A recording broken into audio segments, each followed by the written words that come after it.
Hello, my friend. Welcome to this powerful and inspiring journey.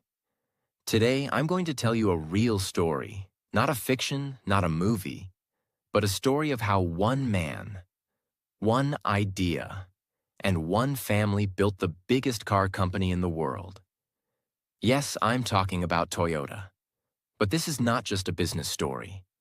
It's a story about struggles that will break your heart, decisions that change the world, dreams that refuse to die, and lessons that will stay with you for life.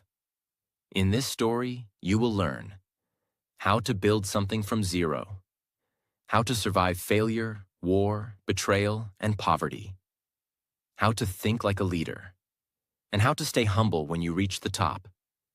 And not only that, you will also improve your English, because this story is told in simple, emotional, clear English. So even if you're a beginner, you can enjoy every word and feel more confident at the end. So take a deep breath, close all distractions, and listen to the story that changed the car industry and inspired the world. Part 1. The beginning before the beginning. Before there was Toyota. Before there were cars in Japan. Before the world knew about Toyota Corolla or Land Cruiser or Prius, there was a little boy named Sakichi Toyoda. Yes, this story doesn't begin with Toyota the company. It begins with Sakichi Toyoda, the father of the Toyota family. Sakichi Toyoda was born in a small village called Kosai in Shizuoka, Japan, in the year 1867. Just 2 years after the end of Japan's feudal era. His family was poor. His father was a carpenter. There was no electricity, no cars, no factories, only rice fields, wood, and survival. But even as a little boy, Sakichi had one strange quality. He loved machines. While other kids played with toys, Sakichi would sit and look at how things worked. One day, he saw his mother using a wooden handloom to weave cloth. It was slow. It was tiring. It broke easily. And Sakichi thought, what if I can build something better? That was the first spark, his first invention. At age 18, Sakichi Toyoda began building something with his bare hands. He had no engineering degree. He had no rich mentor. He had no modern tools. He only had a dream: to build a better life for people through machines. By age 23, he built his first improved wooden handloom. It was faster, easier, and made better cloth. People in the village were shocked. How did this boy build a machine? But Sakichi was not satisfied. He kept improving, year after year, failure after failure. In 1891, Sakichi got his first patent, a legal right to call the invention his own. This was a big deal in Japan. He called it the Toyota Wooden Hand Loom. Soon after, he opened his first small factory in Nagoya. He started hiring people. He was no longer just a dreamer. He was now an inventor, leader, and builder. By 1906, Sakichi created something that changed Japan forever: the automatic power loom. This loom could stop automatically if a thread broke, something never seen before. It saved time. It saved cloth. It was revolutionary. And here's something important. This automatic stopping system would later become a key idea in Toyota cars. A system where machines could stop when something was wrong. Even in weaving, Sakichi was building the future of safety. Sakichi had a son. His name was Kichiro Toyoda, born in 1894. Kichiro grew up watching his father work hard, fail, build again, fail again, and keep moving. He didn't just inherit his father's name. He inherited the fire, the mind, and the mission. Kichiro was smart, but he didn't want to stay in the past. He wanted to go beyond weaving. He wanted something new. In 1921, Kiichiro Toyota traveled to London, England. He saw something that would change his life forever. Not looms, not threads, but cars. People driving cars, fixing cars, loving cars. He thought, why don't we build cars in Japan? But there was a problem. In Japan at that time, there were almost no Japanese cars. People imported expensive cars from the West. No one believed Japan could build its own automobile industry. But Kiichiro believed. He came back to Japan with one mission. I will build a Japanese car in Japan by Japanese hands for the Japanese people. In 1929, Sakichi Toyota, the father, was getting old. Kiichiro had a dream, to build cars. But he needed money. So they made the biggest decision of their life. They sold the patent rights of the automatic loom to a British company. How much? $150,000, which is over $2.5 million in today's value.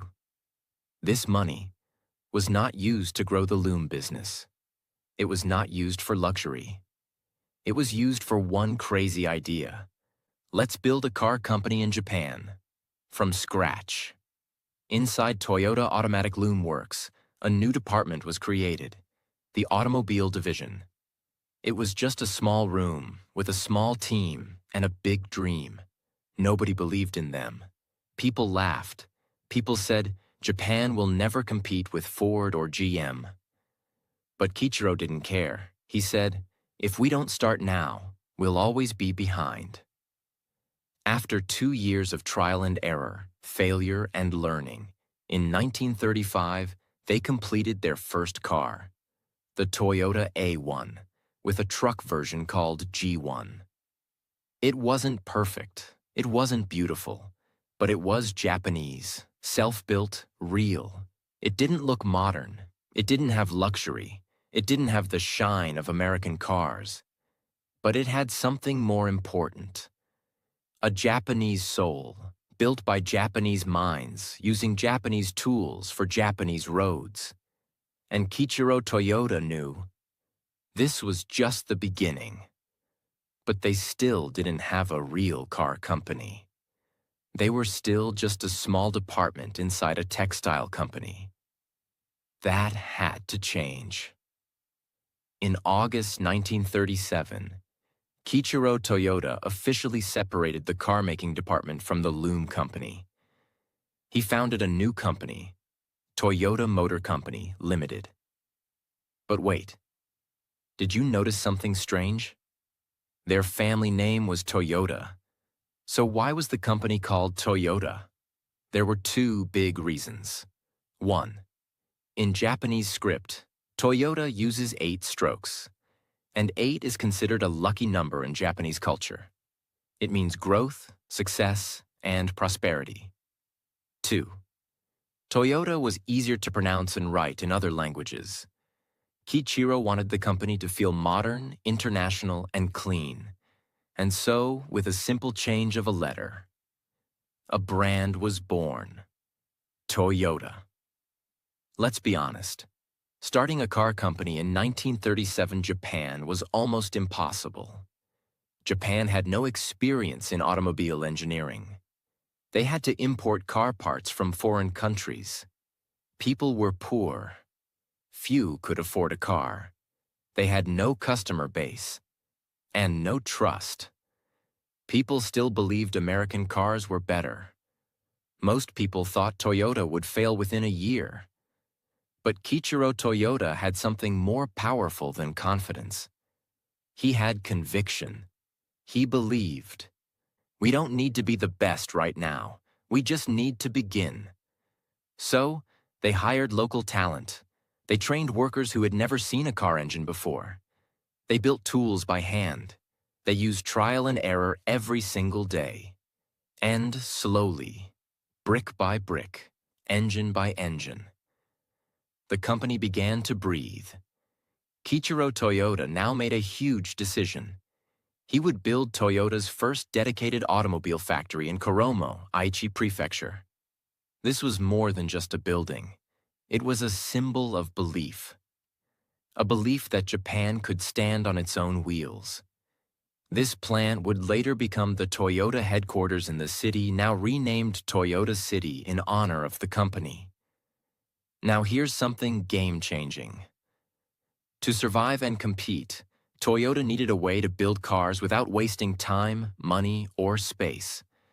So Kichiro introduced a new idea, just-in-time manufacturing. What did it mean? Don't stock too many parts.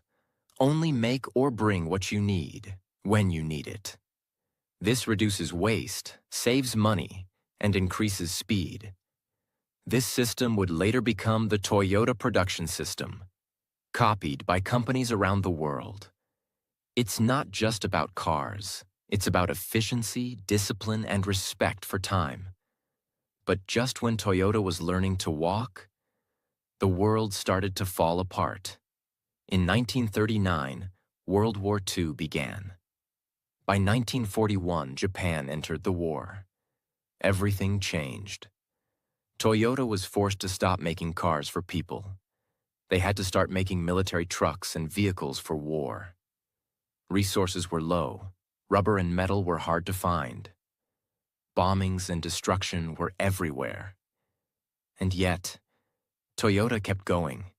Even with fear, even with chaos. They made trucks with only one headlight to save metal. They made vehicles with wooden parts because rubber was not available. It wasn't about profit. It was about survival. In August 1945, the atomic bombs were dropped on Hiroshima and Nagasaki. Japan surrendered. The war ended. The country was destroyed. And Toyota? It was almost dead. Their factories were damaged. Their employees were jobless. The government stopped funding car companies. People were starving. Who needed a car? For many companies, this was the end. But for Toyota, it was the beginning of their true test. Toyota tried to rebuild. They created a small car called the SA, a tiny family vehicle. They also started working on buses and trucks to generate income. But the company was losing money fast. Very fast. By 1949, Toyota was in debt. They couldn't pay salaries. They had to borrow money from banks just to stay alive. That year, Toyota made only 300 trucks. Compare that to Ford or GM, who made hundreds of thousands. Everyone said, Toyota is finished.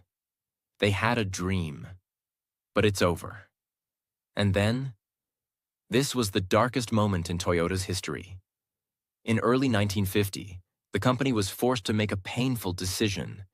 They laid off 1,600 workers, around 25% of the company. The employees were angry. There were strikes, protests, and walkouts. The dream was shaking.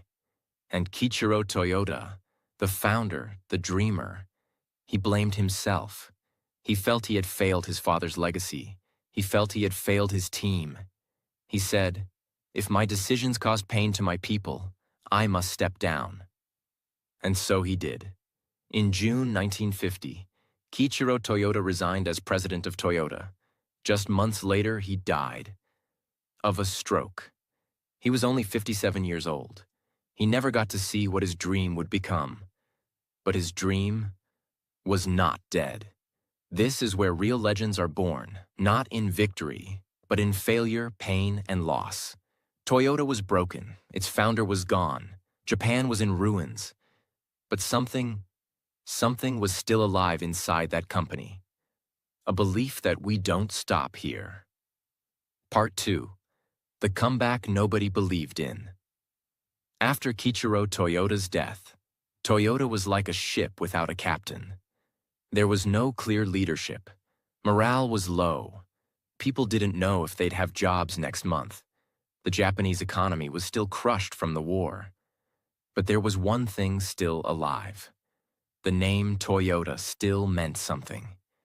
It stood for persistence, discipline, and honor, even in failure.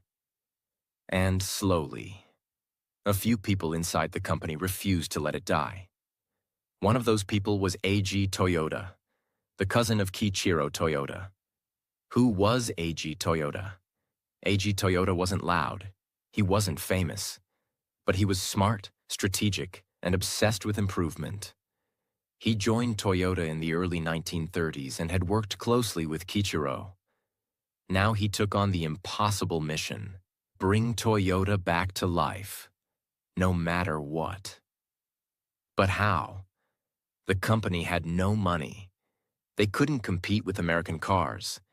Japan's roads were terrible, and customers had lost trust. They needed something radical, and surprisingly, it came from their former enemy, America. In June 1950, just a few months after Kiichiro's death, something shocking happened. The Korean War began. The United States needed thousands of trucks and vehicles to move soldiers and equipment through Korea. They turned to Japan, the closest supplier. And guess who got the contract? Toyota.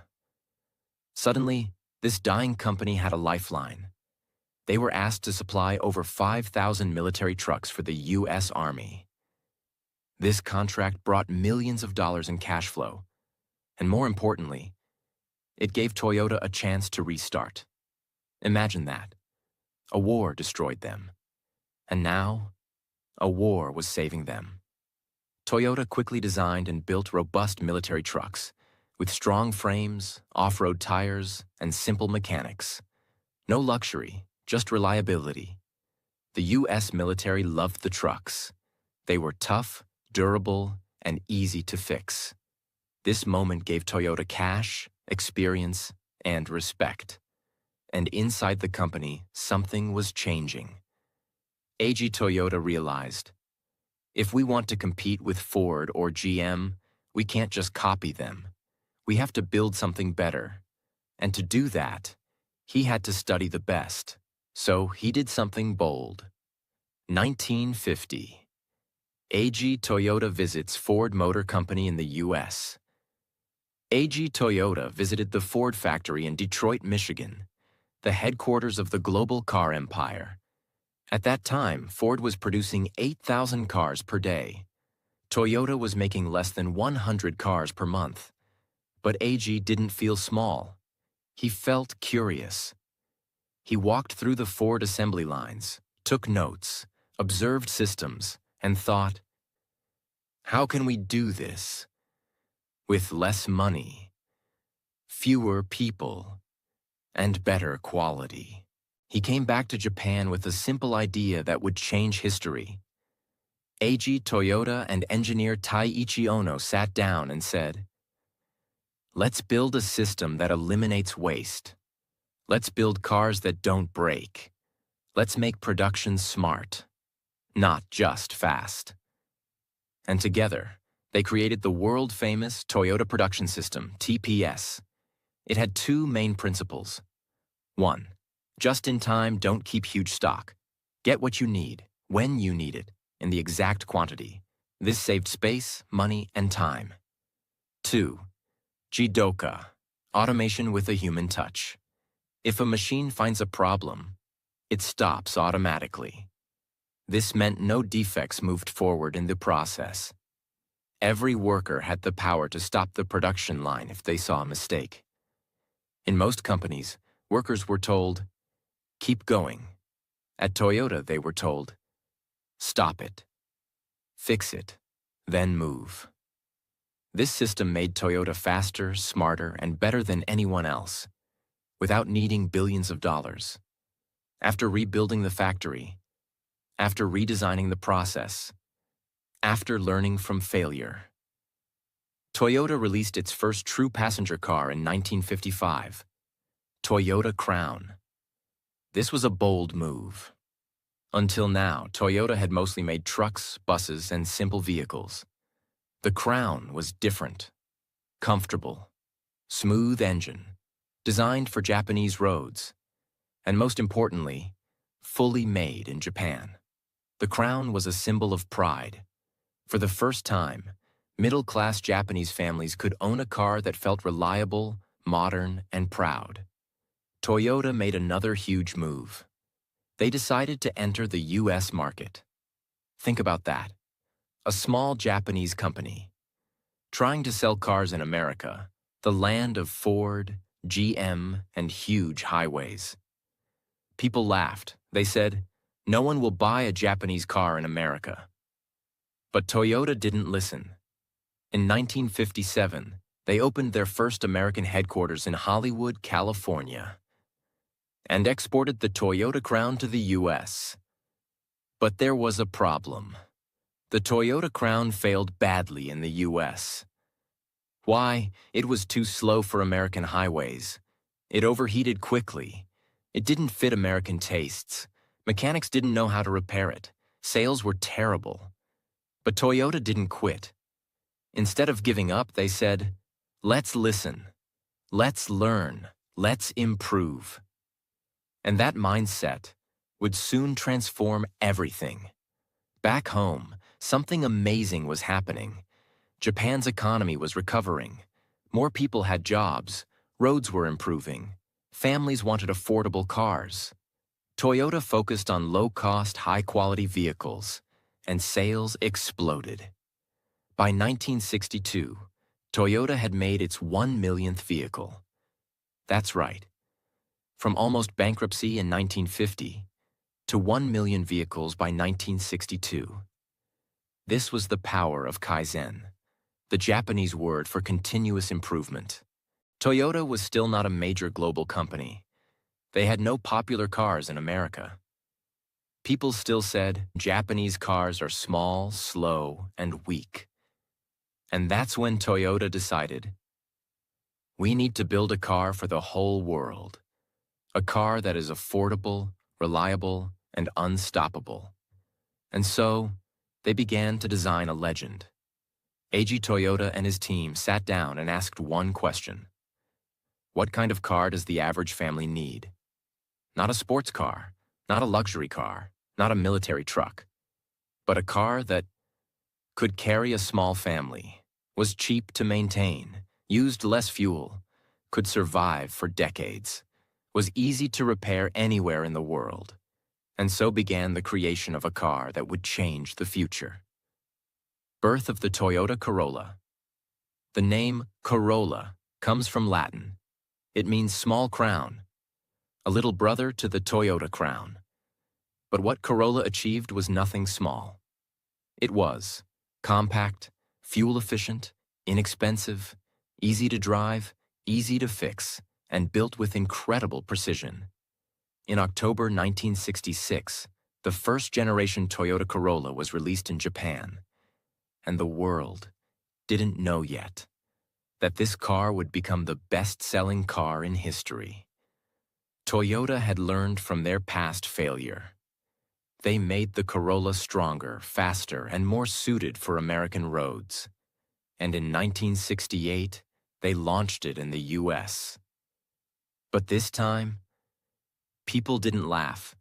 They were curious. Gas prices were rising. People were tired of big cars with low mileage. And the Corolla? It gave 32 miles per gallon, cost less than $1,700, and never broke down. In just 2 years, Corolla became a hit in the US. It wasn't flashy. It wasn't sexy, but it was perfectly reliable. And that made it a winner. With Corolla's success, Toyota's income grew fast. 1965, less than $1 billion revenue. 1970, over $3 billion. 1975, almost $10 billion. 1980, over $25 billion. That's the power of one great product done right. But Toyota didn't stop. Between 1966 and 1980, Toyota released multiple new Corolla models, improved fuel efficiency, improved suspension, brakes, safety features, built more production plants, focused on continuous improvement, Kaizen, added quality control teams at every level, launched Toyota Hiace, Toyota Celica, Toyota Land Cruiser updates. They weren't just growing, They were becoming a global standard. Toyota began building factories and branches in Thailand, Australia, Philippines, Indonesia, Germany, Canada. Instead of shipping every car from Japan, they said, "Let's build where the customer lives." This made cars cheaper to deliver, created local jobs, and built trust in every region. Toyota wasn't just selling cars, it was building partnerships with countries. By the 1970s, Toyota developed a strong internal culture known as the Toyota Way. It had 4 key principles. 1. Continuous improvement, Kaizen. 2. Respect for people. 3. Long-term vision over short-term profit. 4. Go and see for yourself, Genshi Genbutsu. Toyota believed, don't make decisions in a meeting room. Go to the factory. See it with your own eyes. This made every manager, every engineer, every leader stay close to reality, not just numbers. In 1973, a global oil crisis shocked the world. Fuel prices went very high. Big cars from Ford, GM, and Chrysler were suddenly too expensive to drive. But Toyota? Their cars were fuel-efficient, light, and affordable. Sales of Toyota cars in America skyrocketed during this period. Suddenly, Toyota was no longer the cheap car from Japan. It became the smart car for smart people. By 1974, the Toyota Corolla had officially become the best-selling car in the world by units sold annually. Year after year, Corolla kept improving. By the 1980s, Corolla was being produced in more than 15 countries and sold in more than 150 countries and had sold over 10 million units worldwide. No other car had achieved that. And even today, Toyota Corolla has sold over 50 million units, more than any other car model in human history. That's not just a car. That's immortality. Now here comes another shocker. In 1984, Toyota and GM, General Motors, became partners. They opened a joint factory in California called NUMMI, where Toyota taught GM how to use the Toyota production system. Imagine that. The American giant that once laughed at Toyota was now learning from them.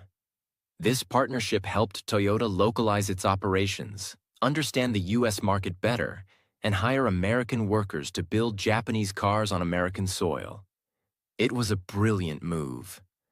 By the late 1980s, Toyota was selling millions of vehicles in North America, outselling many American brands, known for quality, reliability, and resale value, gaining massive loyalty from customers. Car experts and media started saying, if you want a car that lasts 20 years, get a Toyota. This brand was now becoming part of people's families. Part 3. The Lexus gamble and Toyota's rise to the top of the world. The Corolla became the best-selling car in the world. Toyota became one of the top 3 car brands in America. Their production system was being copied around the world. Their U.S. partnerships were growing. Their cars were trusted for fuel efficiency, reliability, and simplicity. But there was still one world left to conquer. A world dominated by giants like Mercedes-Benz, BMW, Audi, Cadillac, the luxury car market. And people believed one thing: Japanese companies are good for cheap cars. But they can never compete in luxury. Toyota heard that. And they smiled, because deep inside their headquarters in Japan, they were already building a secret weapon. No, not Formula One racing. This F1 stood for Flagship One, a secret mission to build the world's best luxury car from zero. Not just another Toyota model, but a new brand. Something that could beat Mercedes-Benz on luxury, beat BMW on performance, beat Cadillac on smoothness, and beat everyone on price, quality, and experience. They didn't want to copy the best. They wanted to become the new standard. In 1983, Toyota chairman Eiji Toyota called a secret meeting and said, "Can we create a luxury car that will compete with the world's best?" There was silence. Then someone said, "We don't know." Eiji replied, "Then let's find out." This was not a marketing stunt. It was Toyota's biggest project ever, and they gave it everything. Over 1,400 engineers, over 2,000 technicians, $1 billion budget in the 1980s dollars, 450 prototypes, over 2 million test miles, no shortcuts, no recycling parts from other Toyotas. They started from a blank page. This wasn't just about making a car. It was about challenging perfection. Examples? Engineers tested doors opening and closing over 20,000 times. They designed a new engine from scratch. Quiet, smooth, powerful. They tested wind noise using Japanese bullet train tunnels. They tuned the sound system with professional musicians. They tested the car in Arctic cold, African heat, and American highways. Every screw, every seat, every light was tested for perfection. This wasn't a car anymore. It was a statement. But there was one big problem. They couldn't launch this as Toyota. Why? Because even though people respected Toyota, they didn't see it as luxury. So Toyota did something brilliant. They created a completely new brand, with no name, no history, no legacy, only performance. After 6 years of development, the car was ready. Toyota named the new brand Lexus, a name that sounded modern, futuristic, clean, elegant. Some say it came from the words luxury plus elegance plus US, United States. And the car? It was called the Lexus LS 400. It was a four-door sedan, but not just any sedan. It had a V8 engine with 250 horsepower, a 0 to 60 miles per hour time of 8.5 seconds, near zero cabin noise, automatic tilt steering, memory seats, an advanced anti-lock braking system, and perfect suspension that felt like flying. And the price? Only $35,000. Compare that to a Mercedes S-Class, which cost $60,000 plus, and was louder, heavier, and less fuel efficient. The moment arrived. Car magazines and auto journalists lined up to test the Lexus. And what happened? They were blown away. Headlines said, "Lexus changes everything. Luxury will never be the same. The Japanese have arrived." And they're serious. People couldn't believe this car was Toyota's creation. Sales exploded. That's a huge number for a luxury brand with zero history. It beat BMW, it beat Mercedes, and it shocked Detroit. In its very first year, Lexus became the #1 luxury import brand in America. In just 2 years, Lexus was outselling BMW, Audi, Jaguar, Cadillac in some regions. And Toyota proved the world wrong. Again, Toyota didn't stop with one car. They released Lexus ES, affordable luxury, Lexus RX, luxury SUV, Lexus SC sports coupe, Lexus LX off-road luxury. And in every country they entered, they gave the same experience. Top quality dealerships, white glove service, silence, comfort, durability, and cars that lasted 20 plus years.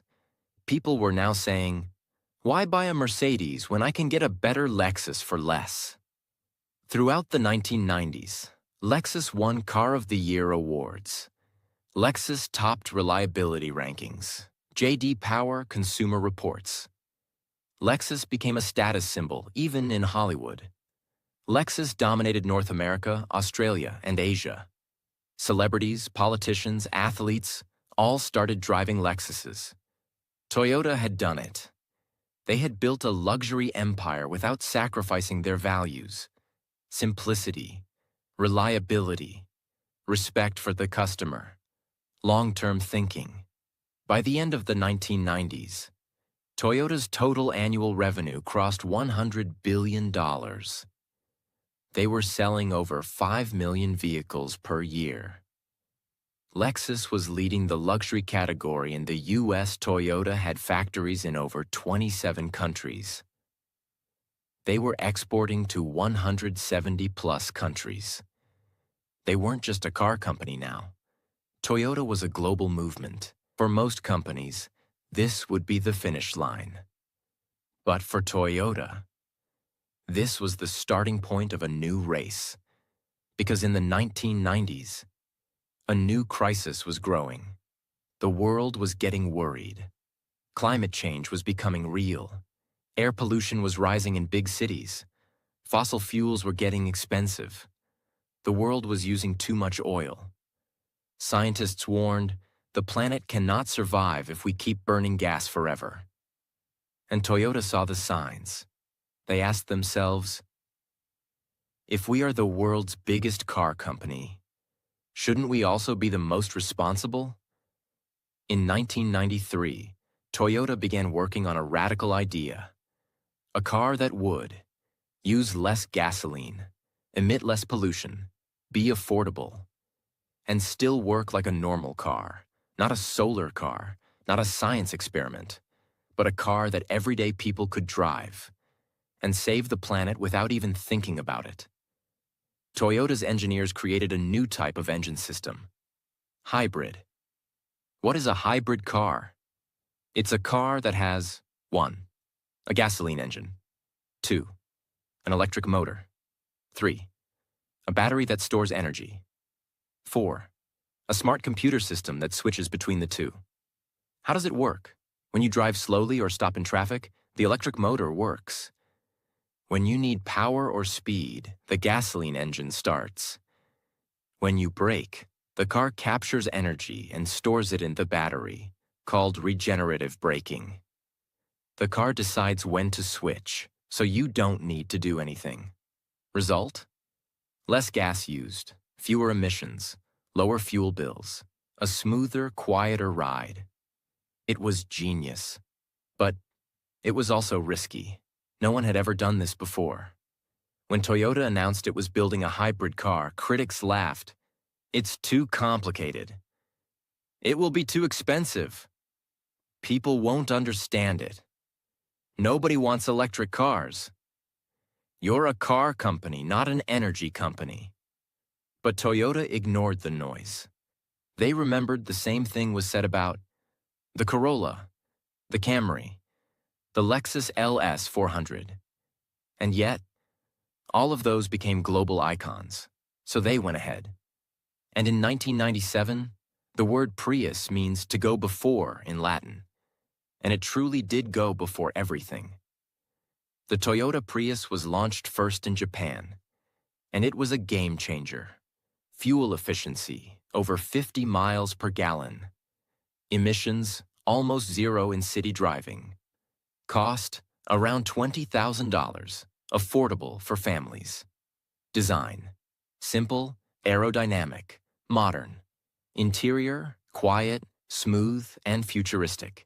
People in Japan were amazed. But Toyota wasn't satisfied. They wanted to bring it to the world. In the year 2000, Toyota launched the Prius in America and Europe. At first, it was slow. People were confused. Is it electric? Do I have to charge it? Will it stop working in winter? Will I get electrocuted? But slowly, people started to understand. Then something magical happened. In the early 2000s, celebrities started buying Priuses. Leonardo DiCaprio, Cameron Diaz, Julia Roberts, Tom Hanks, Brad Pitt. These stars drove the Prius to red carpet events. They talked about saving the planet. They said, "This is the future." And suddenly, the Prius became a status symbol. not for luxury, but for conscience. It was the cool car for smart people. From 2000 to 2010, Prius became one of the fastest-growing car models in the world. By the end of 2010, Toyota had sold over 2 million Priuses globally. Prius became the best-selling hybrid car in history. Toyota was saving over 1.5 billion gallons of gasoline per year. Millions of tons of carbon emissions were avoided. Fuel savings for customers reached over $5 billion per year. And more importantly, every car company started copying Toyota. After Prius, Toyota launched Camry Hybrid, Highlander Hybrid, RAV4 Hybrid, Lexus RX Hybrid, Lexus LS Hybrid, and more. They invested billions into hybrid technology, battery research, and emissions control. They weren't just making green cars, they were building a green philosophy. Toyota set goals for the next decades: zero emissions from production factories, 100% hybrid or electric lineup by 2050, recycling water, metal, and energy, using solar power in plants, promoting sustainability education across Japan. They didn't want to just make cars, they wanted to become a climate leader. In late 2009, a tragedy happened in California, USA. A family driving a Lexus ES350 lost control of their vehicle. The car accelerated on its own. The brakes didn't respond. The car crashed. The entire family died. A 911 call recorded the final seconds. It was heartbreaking. It shocked the nation. This was not just a car crash. This was the beginning of a storm. Soon, more reports came out. Cars accelerating on their own, brakes not working, floor mats getting stuck, electronic problems in hybrids, drivers reporting panic and near-death experiences. The headlines exploded.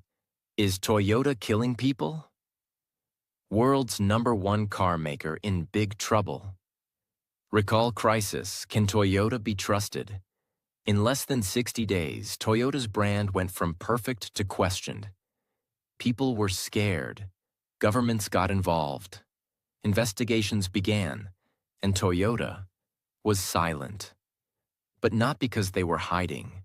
They were listening, analyzing, and understanding.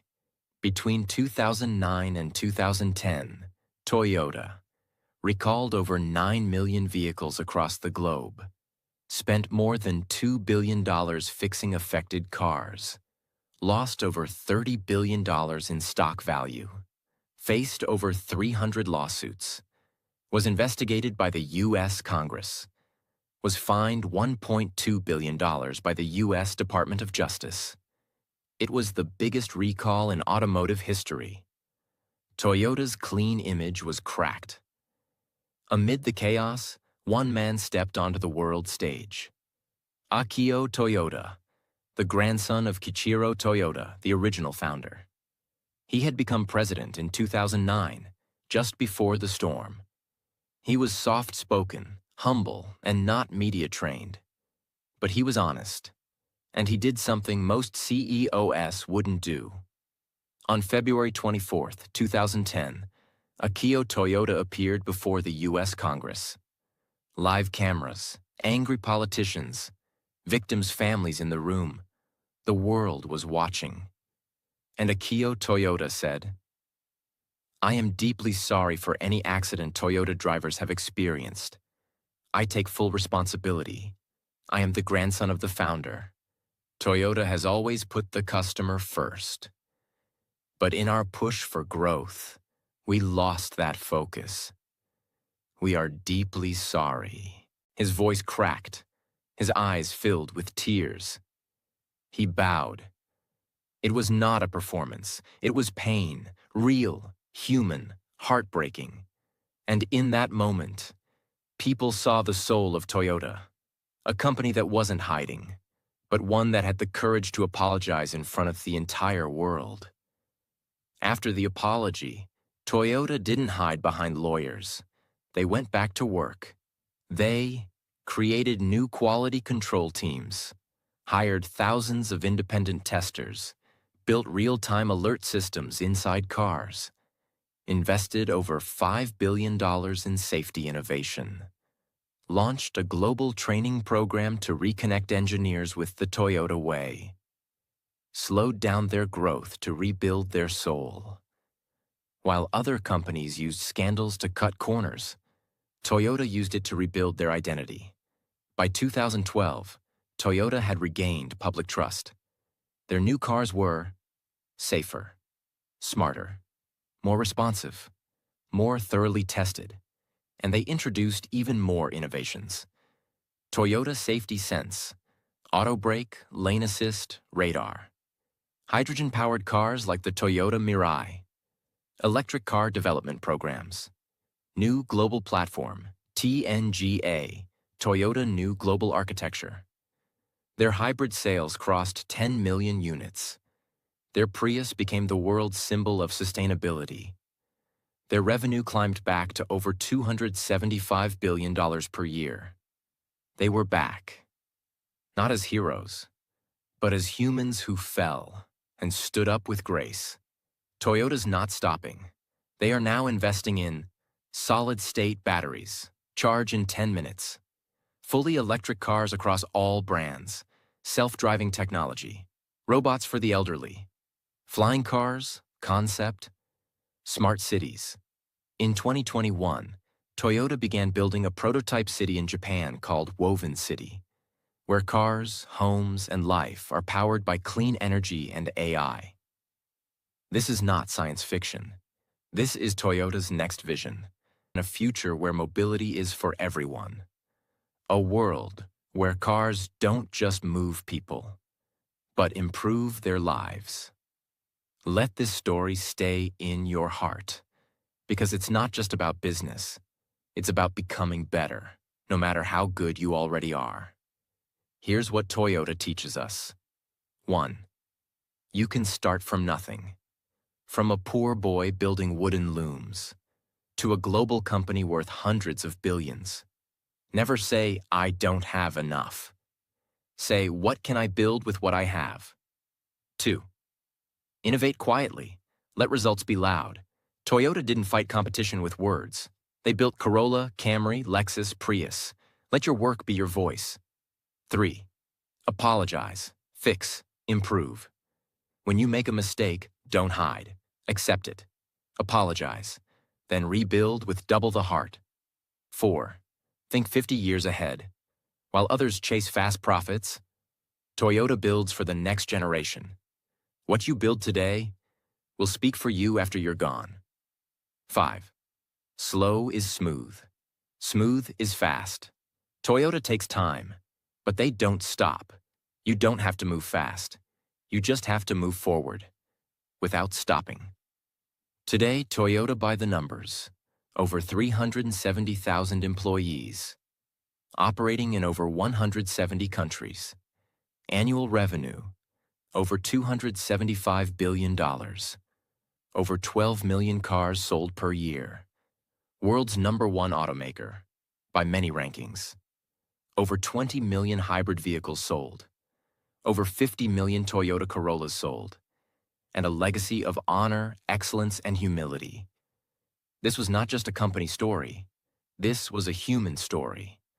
A story of a boy who watched his mother weaving on a broken loom. A son who dared to sell his father's invention to chase a new dream. A brand that rose from war, survived failure, and led the Green Revolution. A company that cried in front of the world and then stood up again. Toyota is not just a car company. Toyota is a philosophy. And that's why this is not just the best success story in the world. It's a story that deserves to be remembered forever. If this story inspired you, please subscribe. Please share this with someone who needs hope, motivation, and purpose. And remember, from silence, from failure, from nothing, you can build something that moves the world.